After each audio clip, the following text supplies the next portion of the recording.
নমস্কার। সামনেই বাঙালির শ্রেষ্ঠ উৎসব দুর্গাপূজা। এই দুর্গাপুজো নিয়ে আমাদের অনেক আনন্দ মজা হয়। আমি অভিরাজ, কবি হরেকৃষ্ণ দের একটা পুজোর কবিতা আমি আবৃত্তি করে শোনাচ্ছি।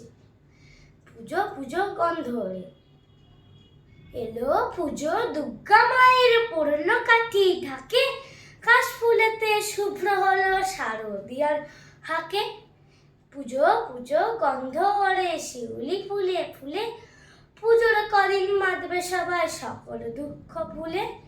পুজোর দিনে মায়ের ছোঁয়ায় সবাই থাকুক ভালো, আলিঙ্গনের পরশ দিয়ে ভরা হৃদয় আলো। পুজো আসুক সবাই ভাসুক ধনী গরিব মিলে, শিউলি ঝরুক শিশির পড়ুক সবার হৃদয় বিলে। শিউলি ঝরুক শিশির পড়ুক সবার হৃদয় বিলে। নমস্কার।